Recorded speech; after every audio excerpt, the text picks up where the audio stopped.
Sócio e fundador da WeScale, certo? E sócio da Selfit Academia, Oral Único, Easy Labs, NF Empreendimentos e mais 8 companhias. São quase 100 empresas mentoradas ao longo desses últimos anos.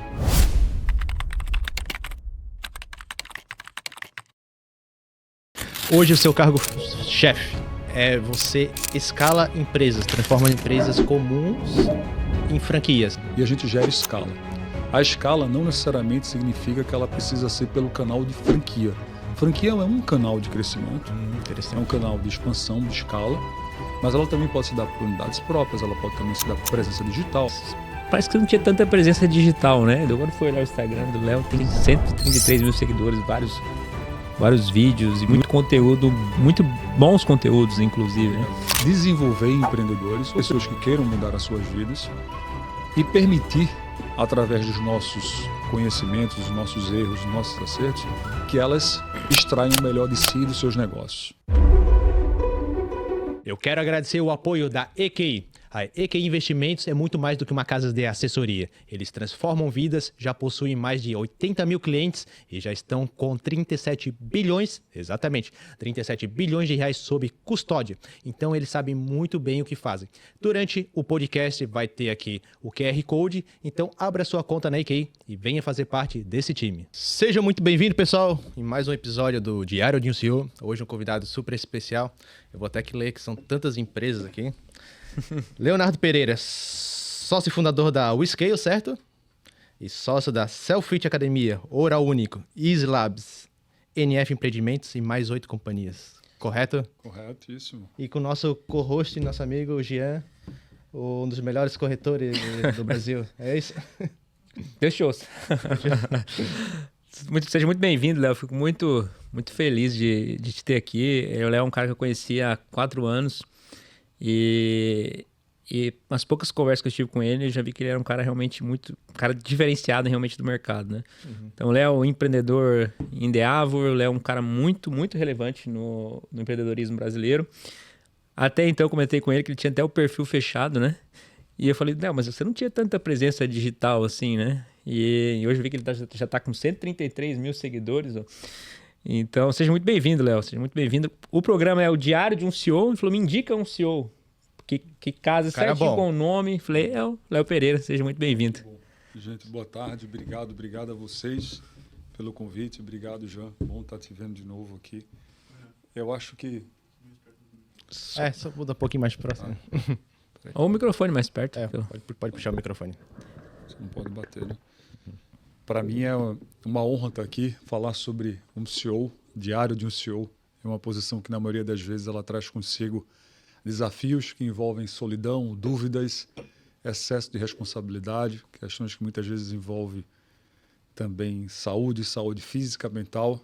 E, para mim, compartilhar um pouco com vocês daquilo que a gente errou, mas também acertou, é um privilégio. Então, obrigado, gente, pelo convite. A gente que agradece. Hoje o seu cargo-chefe é você escala empresas, transforma empresas comuns em franquias. Seria isso ou não? Conta um pouquinho de como você começou. É uma boa pergunta. Eu sou na WeScale. A WeScale ela é uma empresa que ela possui 3 verticais. A primeira vertical dela é a gestora de portfólio. O que é que significa isso? São as empresas que lá estão, empresas criadas por nós, fundadas por nós, ou que nós adquirimos participação ao longo do tempo. Isso seria uma holding? Não. Seria uma holding. Uhum. E ali nós fazemos a gestão dessas empresas. Então, existem rituais para isso, existe uma governança estabelecida para isso. Essas empresas, a maioria delas são auditadas por Big Four, conselho de administração, conselho consultivo. E é uma das verticais da WeScale, empresas que lá estão e que fazem parte da gestão nossa do dia a dia e que nós somos responsáveis por isso. Existe uma segunda vertical, vamos imaginar que seja a vertical do meio, que é uma vertical que a gente chama de scale-up, escalabilidade, que nós trazemos escalas para essas empresas. Então, por exemplo, temos algumas empresas daqui, de Santa Catarina, que fazem parte desse processo. A título de exemplo, temos a própria Impot, temos a Gerrit. Então, o que é que a gente faz com essas empresas? A gente analisa o negócio de uma forma distinta, ou seja, quem são os founders à frente do negócio e o top management também, qual é o modelo de negócio e qual o setor de atuação. entendendo que existe elasticidade para que essa empresa, junto aos seus fundadores, se tornarem players relevantes ou até dominantes do seu setor. Isso é uma tese do qual a gente gosta e a gente gera escala. A escala não necessariamente significa que ela precisa ser pelo canal de franquia. Franquia é um canal de crescimento, é um canal de expansão, de escala, mas ela também pode se dar por unidades próprias, ela pode também se dar por presença digital, ela pode se dar pela soma das partes. Então aqui a gente gera escala para essas companhias. O que é que nós fazemos aqui? Desenvolvemos o management, desenvolvemos os fundadores, desenvolvemos o modelo de negócio, aprimoramos os rituais de gestão, entendemos quais são as alavancas que podem trazer escalabilidade a título de dívida, relação com fundos de investimento. Nós temos relação com fundos de investimento há bastante tempo. Eu vou falar um pouquinho de mim, eu explico um pouco isso. E aqui, a ideia é gerar escala, se tornar um player dominante, a ponto de fato, a gente criar um ecossistema de representatividade de marca e de dominância. Então, essa é a segunda vertical. A terceira e última, e não menos importante, é o Scale Educação, que são programas voltados ao empreendedorismo, visando desenvolver empreendedores ou pessoas que queiram mudar as suas vidas e permitir, através dos nossos conhecimentos, dos nossos erros, dos nossos acertos, que elas extraiam o melhor de si e dos seus negócios, o potencial máximo. Então, é isso que se trata da WeScale. E falando um pouco de mim em relação a capital, por exemplo, a fundos de investimento, nós temos uma relação, eu fundei algumas empresas, tá? Uma das empresas que nós fundamos é uma empresa de capital intensivo, uma rede de academias de ginástica. Foi a tua primeira empresa, Léo? Não, eu tive outras empresas. Essa talvez a mais relevante. Foi por ela, inclusive, que eu me tornei empreendedor em Endeavor, sou um empreendedor em Endeavor, sou presidente do conselho de algumas empresas também, das quais também sou sócio, que eu posso explicar aqui um pouquinho mais. A Selfit é uma rede de academias, é a terceira maior rede de academias do Brasil. A segunda maior rede. Quando eu te conheci era a terceira, hoje já é a segunda. É a segunda maior rede, ela tem uma presença significativa, tanto física como digital, porque a gente fez aquisição societária de parte de uma empresa chamada WeBurn, que é uma plataforma de fitness digital, onde a gente chama do Netflix do fitness no Brasil, onde a gente comercializa produtos digitais para consumo digital, né? Então, naquele momento, 2021, auge da pandemia, a ideia era ser agnóstico pela perspectiva de onde praticar atividade física. Então, tínhamos uma rede, o footprint espalhado pelo Brasil, de unidades próprias, físicas, franqueadas também, mas um número menor. A Selfit ela é genuinamente constituída de unidades próprias. E também adquirimos a WeBurn. Então, a ideia era oferecer ali um conteúdo mais também digital, atrelado ao consumo tradicional fitness no Brasil, né? Então, essa empresa hoje ela faz parte do ecossistema da Selfit. A Selfit ela foi investida por 5 fundos de investimento, todos eles internacionais, americanos e europeus. Ela já é uma empresa que foi protocolada para fins de IPO em dezembro de 2021, no novo mercado, que é o nível máximo de governança no Brasil hoje. Do total de cerca de 500, 600 empresas listadas no Brasil hoje, 193 fazem parte do novo mercado. A gente está protocolado para isso. Não fizemos a IPO, porque acho que não preciso explicar, não tem mais a IPO no Brasil desde então. Mas é uma empresa que ela correu toda a sua trajetória, né? Então, uma empresa que começou, eu e o meu sócio, abrimos a primeira operação, abrimos 5 operações, primeiro fundo, depois mais 4 fundos, emitimos debentures, todos os tipos de dívida possível, fizemos o protocolo para fins de IPO, enfim, uma jornada completa que nos trouxe bastante conhecimento, muitos erros também. E como é que você veio? Você morava em Recife, né? Recife, eu ainda moro. Ainda está lá? Ainda estou lá. Obviamente me mudando para Santa Catarina. E como que você veio parar aqui, Léo, em Santa Catarina? O que te trouxe para cá? Em 2021, eu tomei a decisão pessoal de diversificar um pouco. Eu sou empreendedor em Endeavor, acho que eu tenho que dar um passinho atrás. Então, como empreendedor em Endeavor, desde 2017, 2018, eu mentoro algumas empresas, né? Algumas empresas como Insider, que talvez vocês conheçam, Sim. Grupo Trigo, Pets. E isso credenciou a gente, são quase 100 empresas mentoradas ao longo desses últimos anos. Isso credenciou um pouco a gente a ter convívio direto com empreendedores, com modelos de negócio distintos, setores distintos, né? A gente falou aqui de quase 14 empresas que fazem parte do nosso ecossistema da WeScale. Isso vem muito em função do que a gente vem aprendendo à frente de mentorias, dentre outras coisas, né? A vida como ela é. Então, o repertório que nós criamos, de fato, de empreendedorismo na sua essência, na sua profundidade. E durante esse processo eu conheci algumas empresas. Eu mentorei, fui convidado para fazer uma mentoria coletiva no Brasil do BR Malls na época, uma rede de shoppings muito significativa naquele momento, que a ideia era falar um pouco sobre varejo, experiência do cliente, dentre outras questões.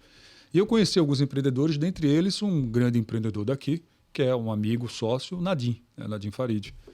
E aí a gente tomou a decisão, a gente inclusive começou na época, de fazer alocar parte do meu tempo num negócio que era muito relevante e continua sendo muito relevante, que é um negócio que o Nadim fundou, chamado Hora Única. E o negócio fica aqui em Balneário. Então, a minha ideia era ser um membro do conselho naquele momento.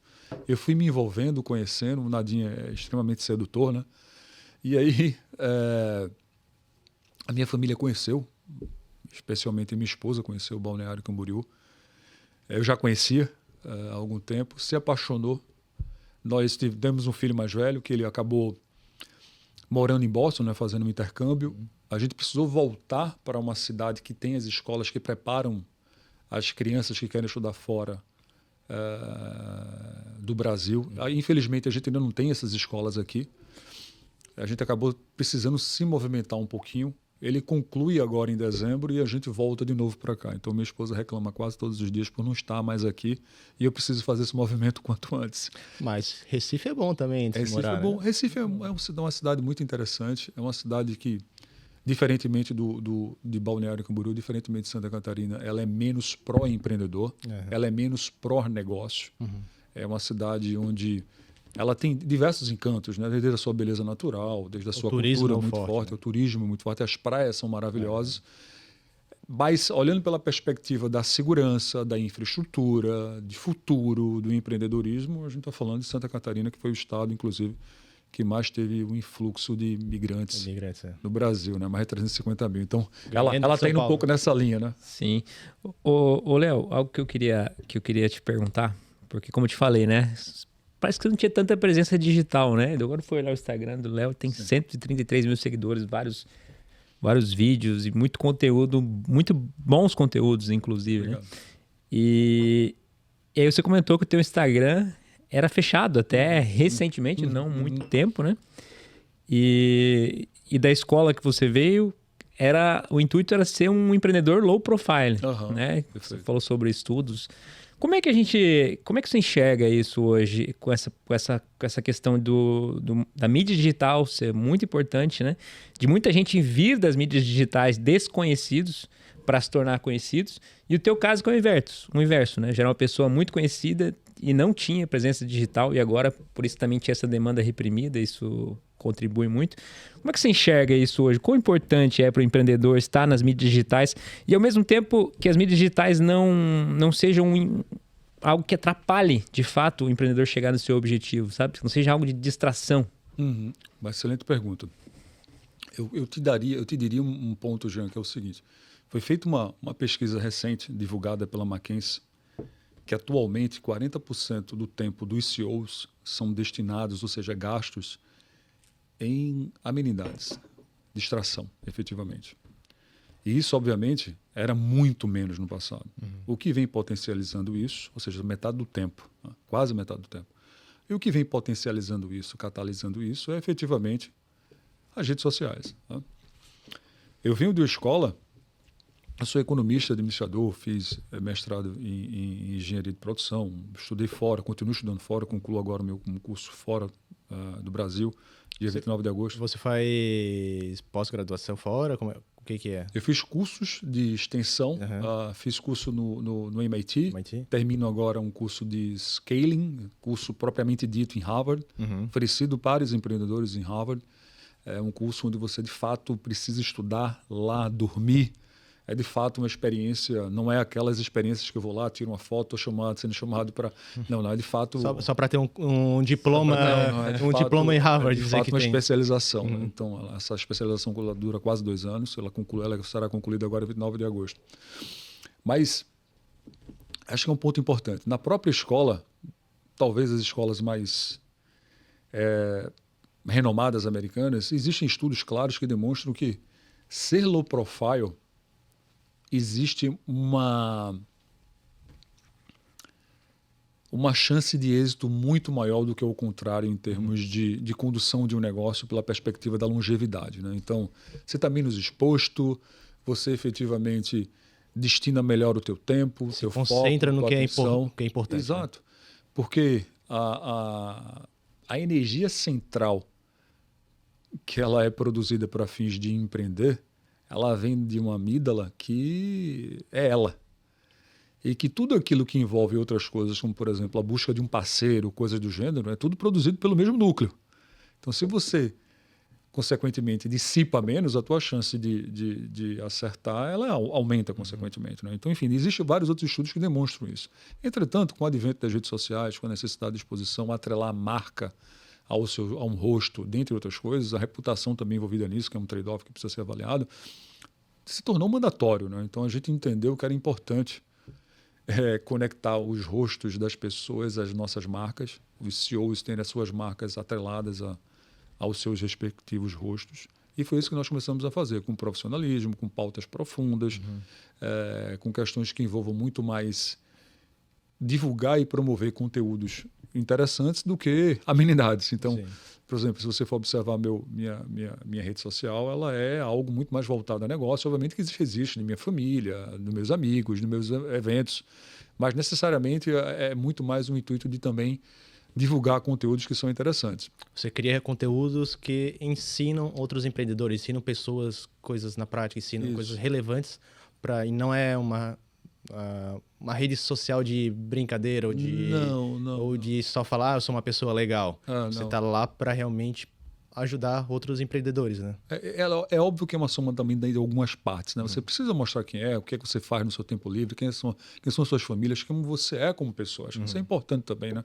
E faz parte de uma questão até de reconhecimento cognitivo de quem é essa pessoa, qual é a marca que ela representa. Eu acho que isso é uma coisa pacífica e para mim tudo bem. Eu acho que o outro ponto é que, por exemplo, além disso, que tipo de conteúdo gerar e formar, né? Então, por exemplo, ontem a gente divulgou, ou melhor, a Dani divulgou um conteúdo acerca da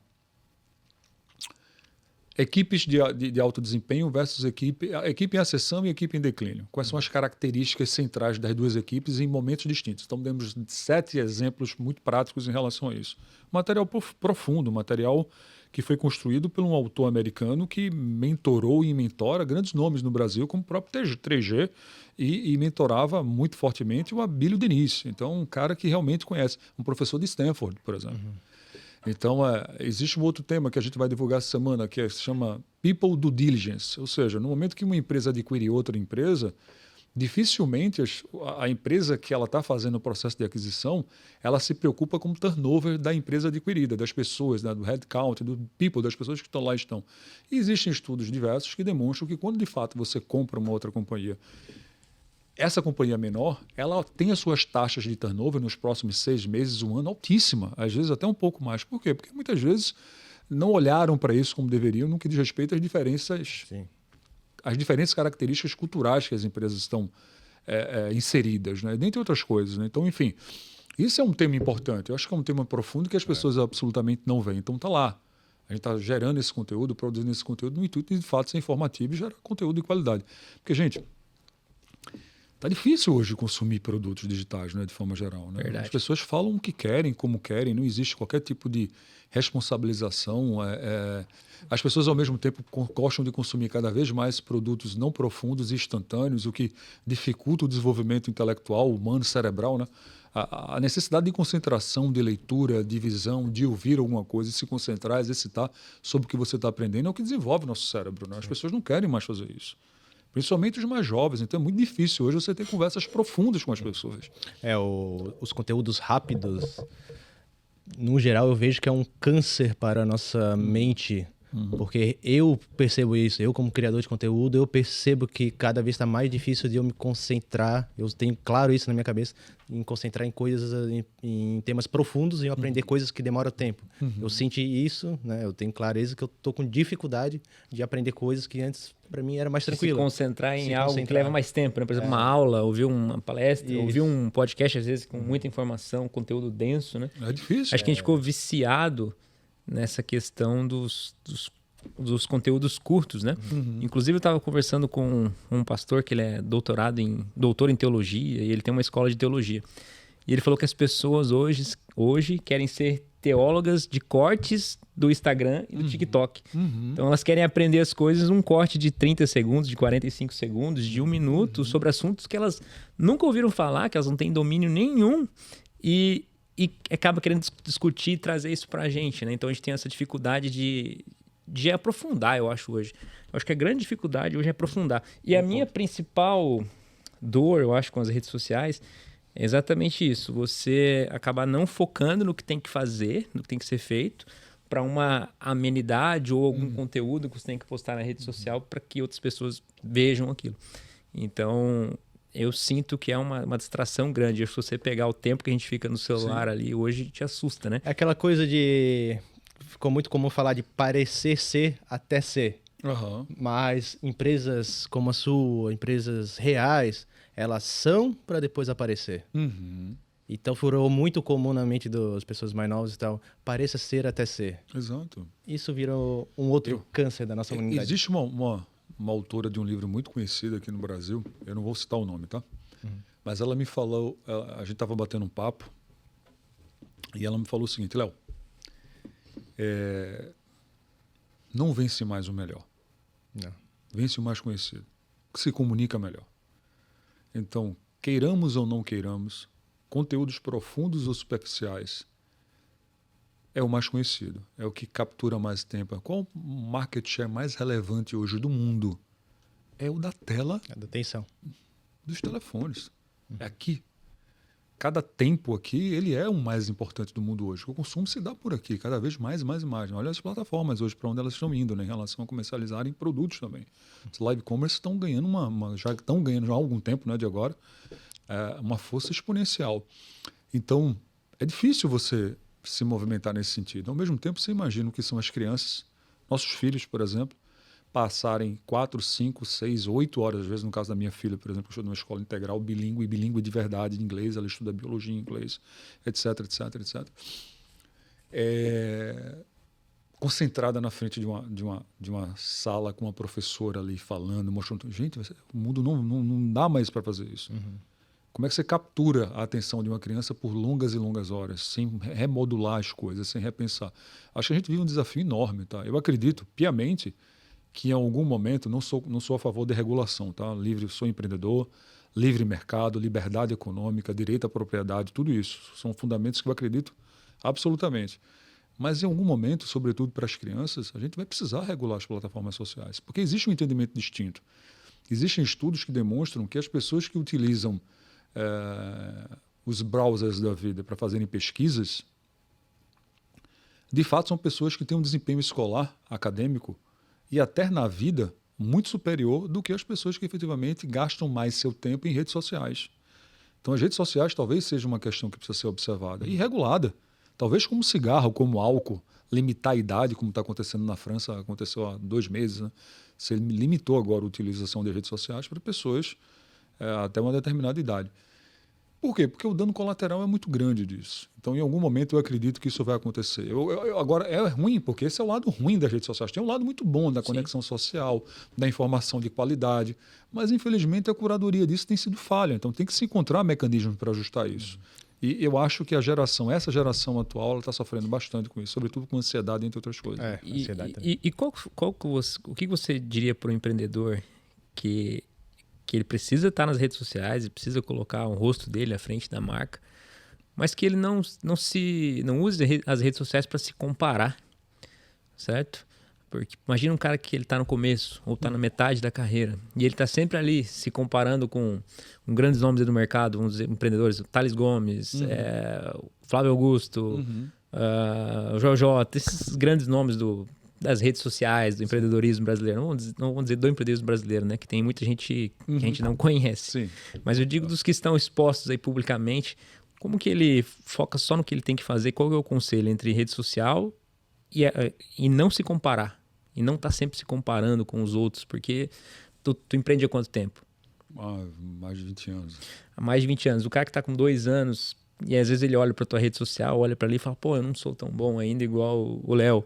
E isso traz ansiedade, gera algo psicologicamente ruim, né? Qual que você acha que é o conselho para você não se comparar com as redes sociais? Eu acho que a comparação ela precisa existir, mas ela precisa ser inteligente, né? Ou seja, a comparação ela é um combustível para fins de desenhos de rotas, de atingimento do que se precisa, mas as coisas precisam de tempo, né? Eu não acredito em nada instantâneo, tá?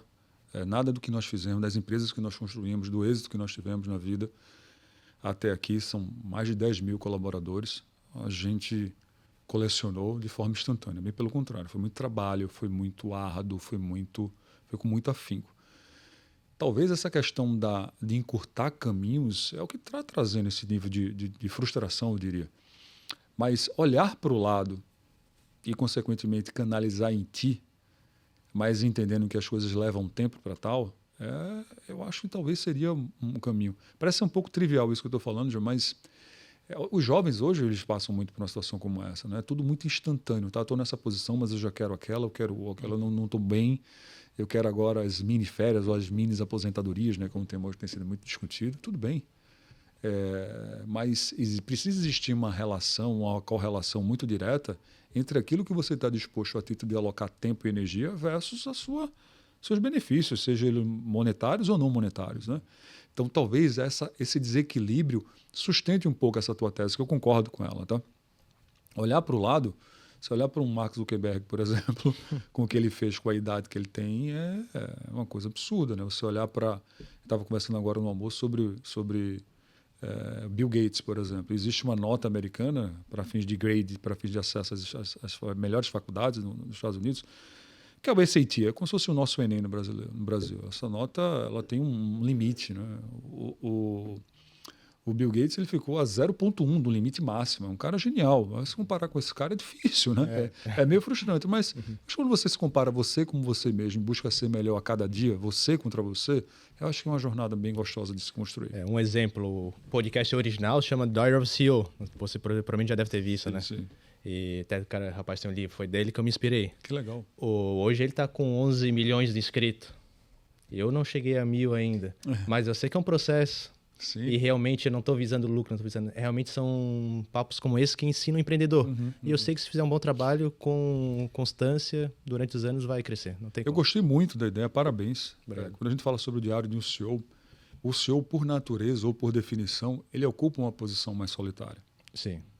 E muitas vezes, muito em função de agenda, ele dificilmente troca as suas angústias, os seus medos, os seus anseios com outros CEOs, né? Eu gosto muito da Endeavor, por exemplo, mais uma vez, porque de fato ali existem empreendedores independentes a título de vieses ou interesses que permitem com que as trocas sejam absolutamente naturais e puras, eu até diria, na maioria das vezes. E eu acho que essa tua iniciativa ela é brilhante, porque trazendo os CEOs aqui que podem falar do seu dia a dia, dos desafios, eu acho que isso acaba sendo um fomento para entender, poxa, ele também vive, ele também passou, ele resolveu isso dessa forma ou daquela outra forma. Eu acho que tem um bem muito importante nisso. Parabéns. Obrigado. Porque é complicado, né? Por exemplo, o CEO, como você falou, pode acabar sendo solitário, né? Com quem que esse CEO vai conversar abertamente? Porque pessoas do trabalho às vezes querem algo de ti, né? Não é aquela conversa honesta, né? Acredito que esse é um ponto... Eu acho que a jornada é muito solitária. Eu acho que conforme você vai avançando de nível, ela vai ficando mais solitária ainda, né? Não sei, mas assim... Ou não, né? Às vezes você consegue... Uma relação direta, né? Quanto maior a companhia vai ficando, e a nossa, por exemplo, a Whisky, ela tem algum nível de complexidade no seu design organizacional, né? Você tem uma estrutura matricial de C-levels que olham para cada BUs, ou seja, cada unidade de negócio, com business partners atendendo as unidades diretamente, não compartilhadamente, como é o caso de cada C-level. Então você tem um mecanismo que está sendo criado há pouco tempo, mas a partir do momento que a empresa cresce significativamente, os desafios envolvendo people são muito maiores do que o contrário, né? Existem estudos que demonstram que a relação que você mantém, desde que você seja um outlier, um cara muito outstanding, ou seja, fora do padrão, com pessoas diretas, vai até no máximo 50, ou seja, chamar pelo nome, tratar no dia a dia. A partir de 50, você precisa de instrumentos de liderança, de gestão, para te garantir minimamente um alinhamento organizacional. Isso são ancorados em pílulas ou ingredientes muito importantes, que é a cultura, que mais uma vez a cultura não é aquilo que você fala, é o que você tolera. Existe a questão do propósito, existe a questão dos valores, existe a questão dos caminhos estratégicos desenhados no planejamento estratégico, os instrumentos de gestão que envolvem não só os OKRs, que a gente utiliza OKRs, mas poderia ser qualquer outro método, poderia ser um BSC, por exemplo, mas a gente tem lá nossos fluxos de caixa, o nosso PNL, o DRE, nossos balanços. Então, enfim, você precisa começar a ter isso muito bem claro e devidamente estruturado para que você consiga ter homogeneidade na gestão. Isso é uma coisa que acontece da noite para o dia. E desenvolver o empreendedor nessa dimensão também é um desafio. E hoje, como que funciona a estrutura da WeScale para transformar outras empresas, para escalar as outras empresas? Porque como são várias empresas, você precisa ter uma estrutura robusta, acredito. Conta para nós como funciona a sua empresa. Muito boa pergunta. Imaginamos que, por suposição, temos um modelo de negócio que nós acreditamos, que esteja no setor que nós acreditamos, existem setores que nós não acreditamos hoje, momentaneamente, e que os empreendedores são extremamente elásticos em relação à vocação e são coachable, são de fato pessoas que estão dispostas e são humildes a aprender. E a trocar também. Entendendo que isso aqui é uma avaliação que a gente faz, tá? Existe um comitê, a gente traz cada negócio para esse comitê, existem 5 pessoas, todos precisam voltar, e dá, obviamente, uma conclusão em relação a gente tomar a decisão de avançar ou não. Uma vez isso feito, existe um assessment, ou seja, uma avaliação, que é feita por departamento. Existe um grade que vai de 0 a 4. E a gente considera por departamento qual o nível de maturidade de cada uma desses departamentos. Depois a gente tem uma consolidação desse nível de grades distintos e a gente identifica qual o nível de maturidade daquele negócio. Consequentemente, construímos um plano de ação para atender quais são as principais alavancas que precisam ser acionadas e trabalhadas, e a par e passo disso um plano de expansão. Porque a depender do assessment que a gente faça e que a gente entende que existe limites de expansão, porque existem alguns assets, alguns ativos ali que não vão permitir a expansão, a gente primeiro precisa tratar da causa raiz. Então isso é feito um processo de desenvolvimento. As linhas de desenvolvimento dos empreendedores existem, por exemplo, a gente vai ter encontro com todos os CEOs de cada uma dessas unidades de negócio, a gente tem mentoria. No caso, temos os nossos sócios, Genilson e a Thalita, são founders e são co-CEOs de uma empresa da qual hoje nós somos sócios também, chamado Rotas Makeup. É uma rede que ela está presente em 6 estados, fatura quase 40 milhões de reais por ano e eles discutem bastante a necessidade de ter uma presença digital. Hoje a distribuição, a venda é feita no canal de lojas físicas, né? Que estão, na maioria das vezes, em shoppings e ruas, mas majoritariamente em shoppings. A gente identificou a necessidade. Tá? Quem é a pessoa hoje referência no Brasil de canais digitais a título desse tipo de produto? Beleza, na web. Quem é o CEO? Alex Seródio. Então a gente teve uma mentoria do Alex junto com a turma da Rotas Makeup, do nosso sócio. Dali saem planos de ação, dali saem inclusive atitudes ou movimentos que já foram implementados. O CEO, por exemplo, o Genilson, ele é super diligente. Então, já daquela conversa, já houve frutos. Então, isso, por exemplo, é uma das pílulas que a gente oferece às empresas que estão em processo de escalabilidade. Uma outra. Lembra que eu falei no início que a WeScale ela é uma gestora de portfólio? Sim. Então, quando você olha a Oral Unique, por exemplo, uma rede que fatura 1,1 bilhão, ela tem a sua reunião mensal. Ela tem o seu conselho. Ela tem discussões orçamentárias. Ela tem constituição de planejamento estratégico. Esses founders, eles vão participar como observadores e participantes também, a depender do nível de demanda e de desenvolvimento, dessas reuniões de uma empresa madura, auditada por Big Four, que possui um ERP implementado, como o SAP, por exemplo, que possui diretores dedicados, alguns já bem maduros, outros em vias de desenvolvimento. Então, você imagina o que é você beber na fonte de um negócio já maduro ali, absolutamente aberto, genuinamente verdadeiro, porque busca o desenvolvimento dele também, é um ecossistema que não existe. Né? Isso, para mim, eu queria muito ter vivido isso no início da minha carreira. Então, o scale ela é um pouco isso. Então, é isso que ela efetivamente oferece, dentre outras coisas. Vão atrás de quem já teve resultado e sabe que seguir aquele caminho provavelmente não tem como dar errado, né? Porque essa pessoa já alcançou aquilo, né? Talvez a chance de erro ela Diminui muito. A gente fala muito que o sucesso passado não garante Não garante futuro. futuro, perfeito. Mas necessariamente é importante entender que existem caminhos que a gente sabe que fazem sentido, né? Mas não vai por aqui, porque aqui as consequências são essas e aquela. Olha, eu tenho dúvida se vai por aqui. Tem dúvida? Tá. Vamos testar? Vamos colocar tanto esforço, tempo e recurso de forma geral? Vamos testar de uma forma um pouco mais micro. Colocar uns 5%, 10%. Isso, vamos diminuir o risco para fins de teste, faz sentido, as hipóteses são essas realmente as alavancas que precisam ser observadas para testar certas hipóteses? São. Então vamos testar. O teste foi bem feito? Foi. Realmente a conclusão ela é segura? Então deu certo, vamos alavancar. Não deu certo, esquece.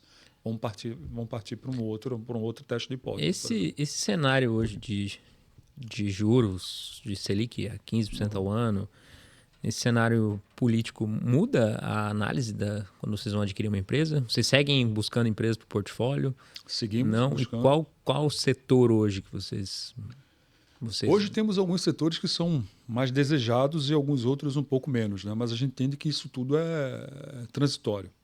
Mas um dos setores que a gente tem observado bastante são de crianças neurodivergentes, né? A gente acredita que esse mercado é um mercado relativamente grande, exponencial, infelizmente, mas que você precisa ter empresas sérias, empreendedores sérios que estejam olhando para isso, porque a gente entende que aqui existe uma avenida absolutamente grande de crescimento, né? Então, isso a gente olha. Com a Selic a 15%, você tem um freio muito forte na economia, né? Absolutamente forte. E óbvio que você tem uma Selic a 15%, você tem um desemprego a 6,6%, e você não tem impactos relevantes sobre o PIB, acho que aqui na EQI tem um monte de economistas, né? É minimamente curioso, né? Você não tem impacto relevante sobre a sua capacidade de produção nacional, né? Por quê? Porque você tem também muitas verbas, muito incentivo a título de assistencialismo sendo despejado no mercado. Por mais que queiramos ou não queiramos, isso fomenta a economia. Fomenta. E aí isso se repercute em dívida pública, dentre outras questões, que é uma questão que vocês estão vendo como é difícil fechar o orçamento, o famoso déficit, né? Primário. Mas, invariavelmente, a gente acredita que esses 15% eles não se sustentam por muito tempo. Tá? Eles precisam reduzir. Talvez chegarmos a 2%, como a gente já teve há alguns anos atrás, é improvável. Existe uma discussão que o ponto ótimo de juros no Brasil ele deve ficar entre 8% e 9%. É algo que remunera todos os stakeholders envolvidos no processo e representa risco Brasil. Existem pessoas que são contrárias a isso e, obviamente, a gente precisa entender o quão de viés existe nessas preferências. Mas você tem é porque as pessoas às vezes esquecem que a taxa de Selic ela não tem uma relação direta no tempo. Eu quero me tornar um empreendedor, tá? Não quero empreender agora. Eu pego esse meu recurso aqui e deixo aplicado a 15% ao ano. Ok, mas isso não vai ficar assim para sempre. A decisão de empreender, de escalar, de fazer negócio é algo para a vida, né? Então, em algum momento, existe uma desconexão entre prioridades de curto, médio e longo prazo, né? E a gente entende que o empreendedor que efetivamente quer empreender, ele necessariamente entende que, independentemente da taxa de juros, ele precisa começar um negócio agora, que daqui que ele comece efetivamente a testar e gerar escala, o Brasil é um outro, né? A gente costuma dizer muitas vezes, eu ouvi recentemente um podcast falando sobre isso, a depender do ciclo de negócio que você tem, você muitas vezes opera em Brasis distintos, né? Desde o momento que você decide abrir até efetivamente abri-lo, né? Então você pode ter mudança de governo, principalmente se tiver impeachment. A gente não pode esquecer que impeachment não é uma coisa muito incomum no Brasil, né? Sim, é raro, mas acontece sempre. É raro, mas acontece sempre. Então, enfim, a gente tá, esse é o Brasilzão de sempre, né? Uma pergunta assim pro povo assim, né, digamos assim, sou meio leigo nessa parte de franquias. Como que eu transformo uma empresa comum em uma franquia que pode faturar meio milhão, 1 milhão, milhões assim por mês? Boa pergunta. A maioria das pessoas acreditam que há uma necessidade de transformação. Excelente pergunta. Na verdade, a franquia ela é um braço, um canal. Eu tenho unidades próprias, eu tenho uma única unidade e eu pretendo também franquear. Não significa que eu vou transformar meu negócio em uma franquia. Significa que eu tenho unidades próprias, preciso ter unidades próprias, porque eu preciso estar à frente do meu negócio, ter o manejo do meu negócio, entender qual é a necessidade do meu negócio. Empresas que não têm unidades próprias é algo que a gente precisa evitar. E ter um número de unidades próprias relevante, com footprint, ou seja, com uma disposição geográfica interessante, se for uma empresa nacional, isso é importante observar. E que já gere lucro, né? E que já gere bons resultados, né? É óbvio, obviamente, muito bom ponto também. A partir desse contexto, se decide também franquear um negócio, ou seja, é um mercado endereçável, um canal de franquias. A franquia, ela serve para muitas coisas, né? Uma das melhores coisas que eu acredito dos upsides de franquia é, de fato, você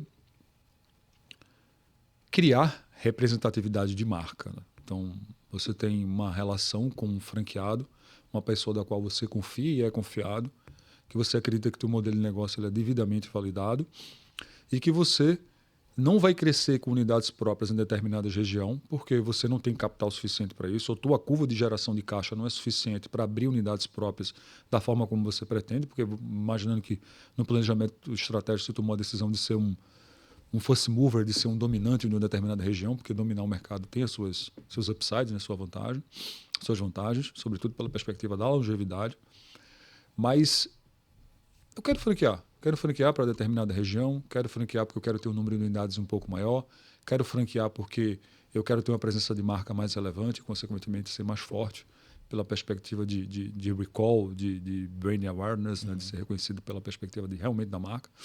Reconhecimento a nível Brasil, né? Reconhecimento nacional, se não América Latina, ou mundial, por que não? Então, a franquia ela é um canal. É um business que ele precisa, na maioria das vezes, eu diria até que sempre coexistir com o outro. Quando a gente leva em consideração, por exemplo, a existência de unidades próprias.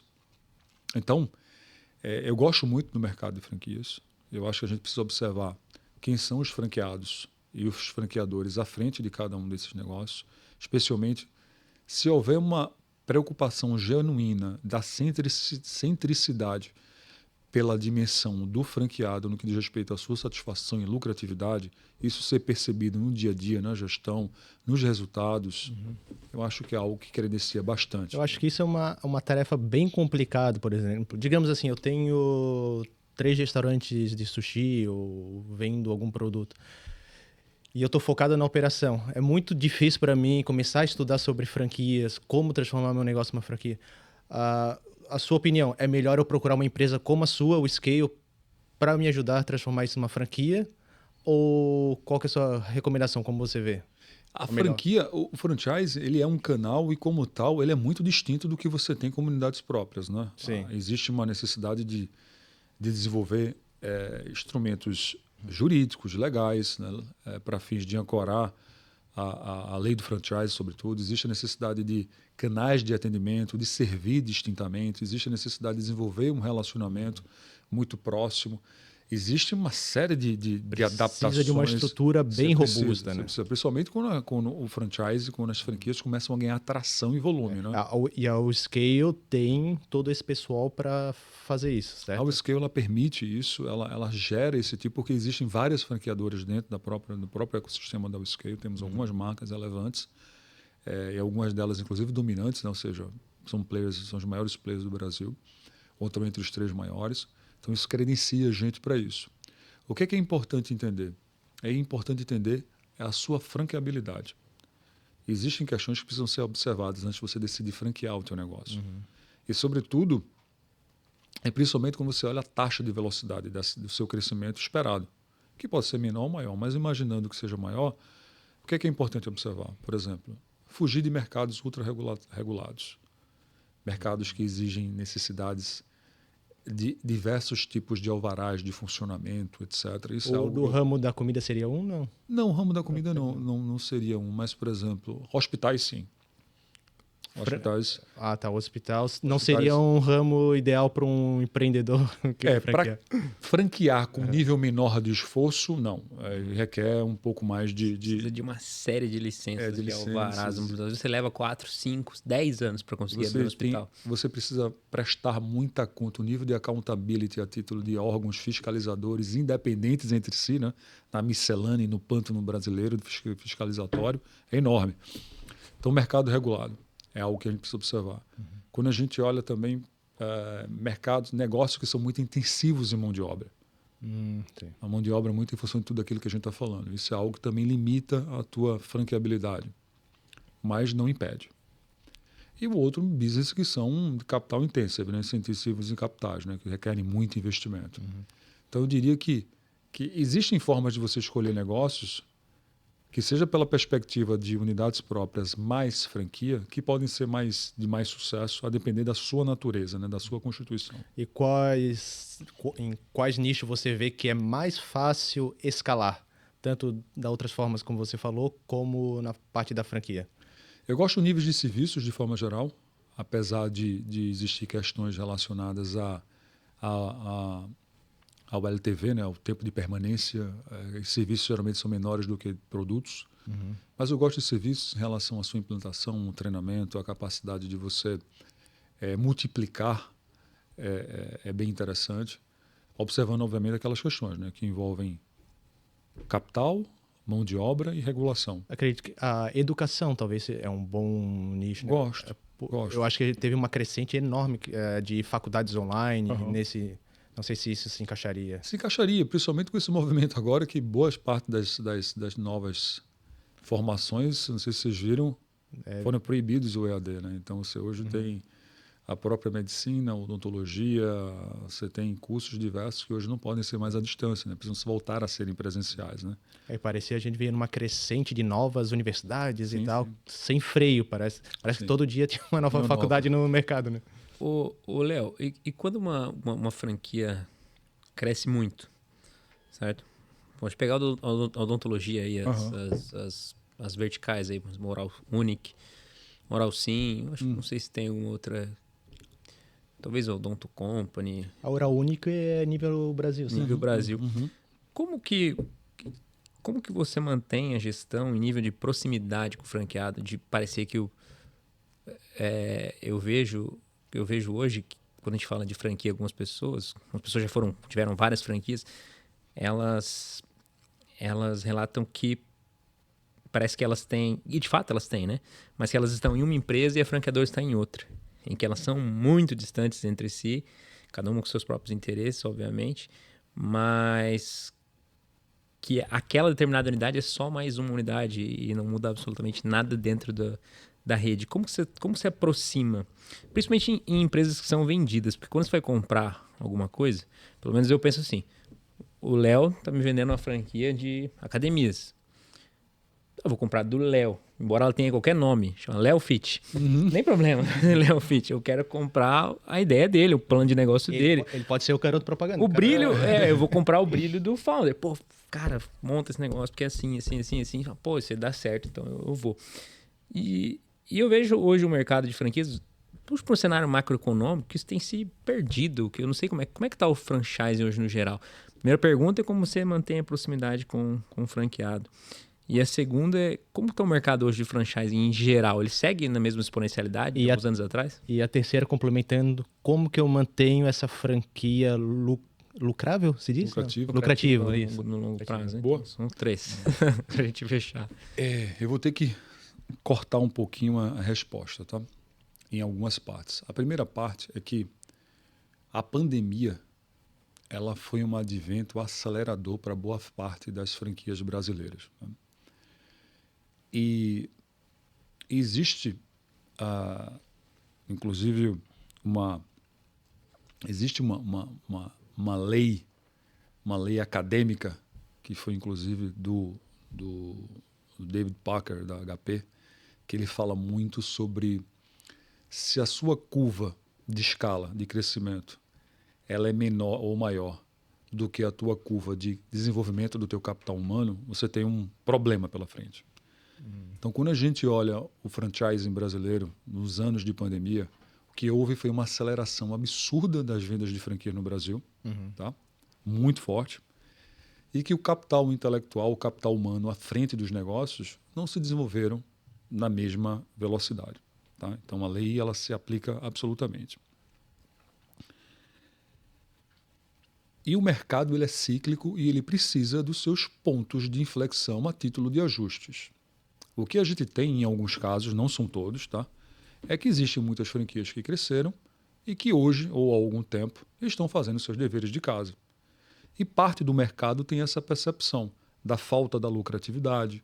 Olha, franqueado é uma coisa, franqueador é outra.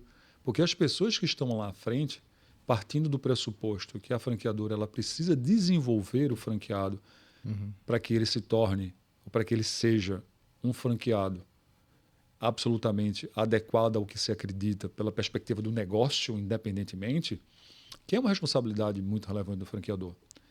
E isso é muito genuíno. Por quê? Porque você precisa identificar quem é o franqueado, você precisa identificar qual é o time dele na jornada, se ele está começando uma única unidade, se ele está começando a sua segunda unidade, em que estágio ele se encontra, quais são as suas intenções de longo prazo, porque isso tudo precisa ser muito tailor-made, sob medida. O mercado não cresceu dessa forma. O que você tem hoje, e inclusive existe algum nível de preconceito sobre franqueadores, em relação ao capital intelectual embarcado, existente hoje. Existem pessoas distantes que não conseguem, infelizmente, promover esse desenvolvimento na ponta. Então, esse mercado está se autoajustando. Ele não representa o franchising brasileiro, ele é um extrato disso, mas que, de fato, existe isso hoje, tá? Para algumas franqueadoras. Quando a gente olha pela questão do manter essa proximidade, você precisa ter alguns dispositivos que garantem um sentimento de vamos chamar de customer centricity pela perspectiva do franqueado. Você precisa ter um bom comitê de franqueados. Você precisa ter rituais de contato. Você precisa ter um relacionamento aberto. Treinamentos, desenvolvimento. Isso tudo existe muito no nosso ecossistema. Existem treinamentos para os franqueados novos, existem treinamentos para os franqueados atuais. Novidades, existem necessidades de mudança em função de mudança de mercado. Existem orientações a forma distintas de se fazer as coisas que elas vão evoluindo com o tempo. Existe a introdução da inteligência artificial nos processos de uma forma absolutamente mais facilitadora, porque o negócio, eu acabei falando de 3 dimensões em relação a índice de franqueabilidade, mas existe uma outra de menor importância, mas também é relevante, que é a complexidade. O negócio não pode ser complexo. Quanto o franqueador está gerando simplicidade em termos de simplificação para o franqueado na ponta. Então, que instrumentos a gente tem? Como é que a gente tem os nossos comitês de franqueado? Como é que a gente tem os nossos embaixadores? Quais são os nossos canais de atendimento? Qual o SLA, o nível de atendimento definido para cada um desses franqueados, de acordo com a jornada deles? O que é que tem desenhado para eles a título de território, de região, de potencial que eles podem atingir? E como é que a gente vai acompanhá-los nesse sentido, nessa trajetória? Dificilmente você vai ter hoje franqueadores no Brasil que tenham esse tipo de preocupação ou tenham esse tipo de estrutura construída. Porque, no limite, quando a gente está falando aqui de serviços, como você falou da Oral Unique, existe uma coisa chamada capabilidade, que é a capacidade de reproduzir o mesmo nível de serviço por diferentes pessoas em diferentes regiões. Isso é algo que uma franqueadora precisa perseguir. Isso deve ser um desafio enorme. Enorme, enorme. Existem várias empresas que fizeram isso no Brasil e fazem isso no Brasil. Garantem uma presença nacional, relevante, às vezes internacional, mas com nível de serviço que, cognitivamente, quando você chega, você reconhece que essa marca é a mesma. Esse aí não seria bem do início do McDonald's, como tem um filme, onde sim, seria bom esse, ponto, seria... bom ponto. Porque ele teve o problema que Cada loja estava vendendo uma coisa, Cada loja né? estava fazendo uma coisa diferente.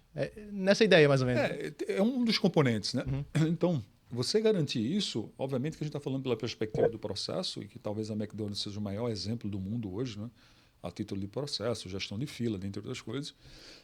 Mas quando você olha pela dimensão de um negócio, talvez de uma forma um pouco mais ampla, é evidente que relacionamento, ter realmente franqueados com um sentimento de unicidade, de ele ser eu tenho uma unicidade, eu sou próximo do franqueador. E eu também sou, ao mesmo tempo, único, porque eu tenho um olhar para mim, a pessoalidade e individualidade nisso, a personalização, talvez, é game changer. Né? Então, é um pouco do que a gente busca fazer e é um pouco do que a gente acredita. Mas é difícil. Investimento, preparação, entendimento claro de maturidade, de jornada. E a gente não tem isso hoje no Brasil. O Brasil tem um número enorme de franqueadores. Né? Léo, eu quero te agradecer, né? Nosso tempo já está finalizando nosso tempo. Eu queria que você deixasse só uma última mensagem aí para aquelas pessoas que estão buscando começar a empreender, estão no começo, no meio, no final da jornada. Uma mensagem aí, uma mensagem do Léo para o coração dessa pessoa. Gente, antes de mais nada, obrigado pelo convite. Parabéns pela iniciativa, muito bacana. Obrigado, João, também pelo convite. Eu diria que a gente tem agora, nos dias 13 a 15 de agosto, um programa da WeScale Educação chamado WeScale ao Vivo, onde a gente vai falar sobre empreendedorismo para as pessoas, de forma geral. Quais são as alavancas, caminhos, o que fazer. E, de certa forma, a gente quer trazer essas pessoas para o nosso ecossistema, acompanhar as empresas, entender qual o momento que elas estão e de que forma a gente pode ajudá-las nesse sentido. Eu diria que empreender é solitário, é difícil. Esteja inserido numa comunidade que te permita catalisar isso e que a gente nunca esqueça. E essa é uma definição que eu trago comigo há muito tempo, né? Que o empreendedorismo ela nada mais é do que uma ousadia enorme com um nível altíssimo de inconsequência. A gente precisa ser ousado e inconsequente para empreender, mas obviamente com o pé no chão. Então eu acredito que a WeScale ao vivo ajuda nesse sentido. A WeScale ela representa isso, nós somos empreendedores na sua essência e que as pessoas precisem entender que empreender não necessariamente é só ter ideia, gente. Empreender tem uma relação com desenvolver modelos de negócio, atrair e desenvolver gente, implementar processos. E a educação empreendedora, ela fala um pouco sobre isso. Muitas vezes a gente escuta, não, eu tenho uma boa ideia, eu vendo bem. Excelente, começa por aí. É um excelente asset, mas empreendedorismo é muito além disso. E talvez se a gente, utilizando canais como esse, como essa iniciativa, deixar isso mais claro, porque a partir do momento que você parte do pressuposto que as pessoas sabem disso, eu acho que elas vão buscar as pílulas corretas. Então, seria esse meu Como faz para se recado. inscrever no evento? O evento é aberto ao público em geral? Precisa se inscrever, existe uma inscrição, as vagas são limitadas. A gente já tem bastante gente inscrita, tá? A gente está bem feliz com isso. É na WeScale o Edu Brasil. Tá no Instagram de vocês? Está no Instagram, está no meu Instagram, Léo Pereira, C de casa 1. Está no Instagram, lá tem links e lá tem um link para as pessoas se inscreverem. E é um programa que serão 3 dias de imersão ao vivo conosco, com empreendedores, falando de cases. Eu vou trazer bastante cases. A gente vai ter as perguntas e respostas, a gente vai ter acompanhamento, a gente vai ter muita coisa bacana que seria interessante que as pessoas participassem. Quem sabe aqui na EQI a gente tem um auditório, estilo Harvard, sim. Que aqui era a sala de cinema, né? Depois vamos dar um pulo ali.